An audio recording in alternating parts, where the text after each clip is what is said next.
اعوذ باللہ من الشیطان الرجیم بسم اللہ الرحمن الرحیم وَأَنِحْكُمْ بَيْنَهُمْ، پھر دوبارہ حضور سے تاکید کے ساتھ دوبارہ کہا اور فیصلہ کیجئے ان کے مابین بما انزل اللہ، اس شریعت کے مطابق جو اللہ نے اتاری ہے، وَلَا تَتَّبِعْ أَهْوَاءَهُمْ، اور ان کی خواہشات کی پیروی نہ کیجئے۔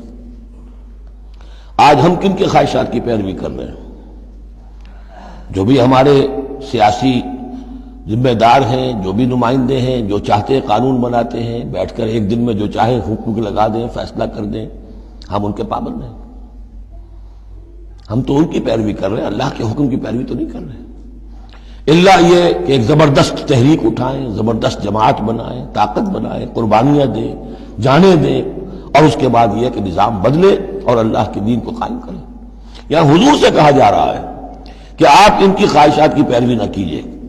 وَأَنِحْكُمْ بَيْنَهُمْ بِمَا أَنزَلَ اللَّهُ وَلَا تَتَّبِعْ أَهْوَاءَهُمْ وَاحْذَرْهُمْ أَن يَفْتِنُوكَ عَن بَعْضِ مَا أَنزَلَ اللَّهُ إِلَيْكَ، اور ان سے بچتے رہیے، بی آن دی گارڈ، آپ اپنی حفاظت کیجئے، ایسا نہ ہو کہ یہ بچلا دے آپ کو ان چیزوں سے کہ جو اللہ تعالیٰ نے آپ کی طرف نازل کی ہے۔ دباؤ رہے گا، ہر طرف کا پریشر آئے گا، لیکن آپ کو کھڑے رہنا ہے اس شریعت پر کہ جو اللہ تعالیٰ نے آپ پر نازل فرمائی ہے۔ فَإِن تَوَلَّوْا، پھر اگر وہ روگردانی کرے، فَعْلَمْ، تو جان لیجئے، اَنَّمَا يُرِيدُ اللَّهُ أَن يُصِيبَهُم بِبَعْضِ ذُنُوبِهِمْ، کہ اللہ تعالیٰ انہیں ان کے بعض گناہوں کی سزا دینا چاہتا ہے۔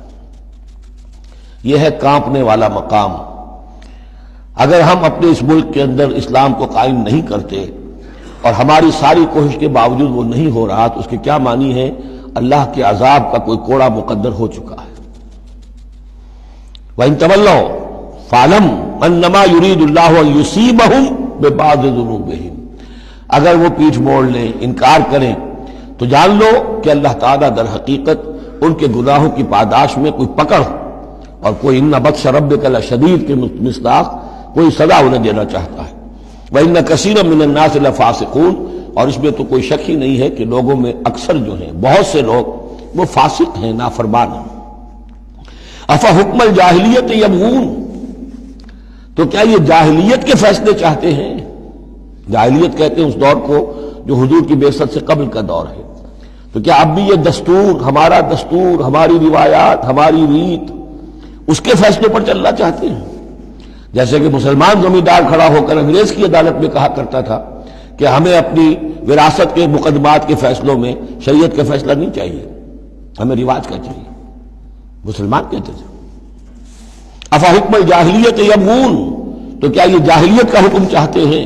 ومن احسن من اللہ حکما لقوم یوقنون، تو اللہ تعالیٰ کے حکم و فیصلے سے بہتر کس کا حکم ہو سکتا ہے؟ لیکن کن کے حق میں؟ جو یقین رکھنے والے ہوں۔